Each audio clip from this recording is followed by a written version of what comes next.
اچھا رمیز بھائی، آپ نے بات کی اسٹار پلیئرس کو آپ ریسٹ کرواتے ہیں.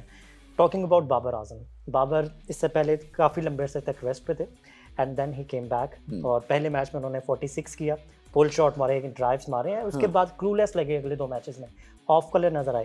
آر وی گریڈنگ ہم ٹو مچ، یا ان کو تھوڑا سا کانفیڈنس دینے کی ضرورت ہے؟ وراٹ پہ یہ بیڈ پیچ آیا تھا، کافی لمبا رہا لیکن ہی باؤنسڈ بیک. تو آپ کیا سمجھتے ہیں، دونوں کی مینٹالٹی میں فرق ہے یا واٹس گوئنگ آن؟ دیکھیں نا، میں اگر آپ کو ہائر کرتا ہوں نا تو آپ غلطیاں تو کریں گے، ٹھیک ہے نا. تو مگر میں نے ہائر آپ کو کیا نا، تو میرا کام ہے کہ آپ کو ہلا شیری، آپ کو بیک کروں، کانفیڈنس دوں کہ نہیں، کیونکہ میں نے آپ میں ٹیلنٹ دیکھا ہے اور میں سمجھتا ہوں کہ ان غلطیوں کے باوجود میں دیکھ رہا ہوں اگلے 6 مہینوں میں 8 مہینوں میں you'll become a star T V کے اوپر.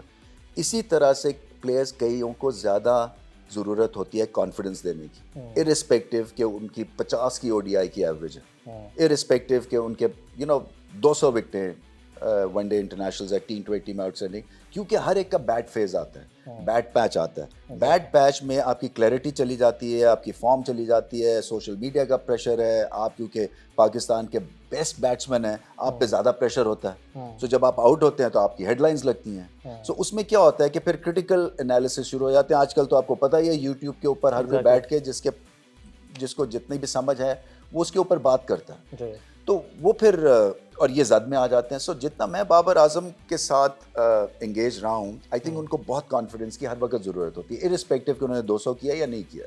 آپ کو ان کو بار بار یاد دلانا ہے کہ آپ گریٹ پلیئر ہیں. اگر میں نے مانا ہے آپ گریٹ پلیئر اور میچ ونر ہیں تو آپ ہیں. سو میں باڈی بلوز میں لوں گا آپ کی خاطر، میں سامنے آؤں گا، آپ ریلیکس ہو کے کھیلیں. جو میں ان کو کہتا تھا جب میں انچارج تھا کرکٹ بورڈ میں کہ آپ فکر نہ کریں کرٹیسزم کی، وہ میں لوں گا. آپ میدان میں جائیں اور اپنی کھل کے کھیلیں.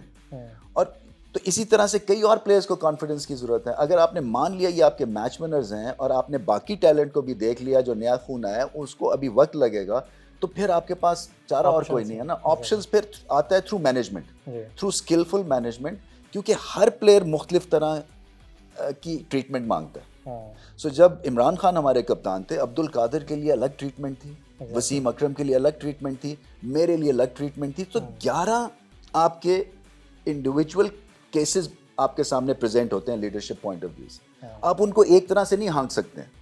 کئیوں کو کم جھاڑ کی ضرورت ہوتی ہے، کئیوں کو انکریجمنٹ کی ضرورت ہوتی ہے، کئیوں کو بہت جھاڑ کی ضرورت ہوتی ہے. تو یہ آپ نے اسیس کرنا ہے کہ یہ کون کس لیول کے اوپر جا کے، اور وہ پھر آپ کے لیے میچ ونر بنے گا.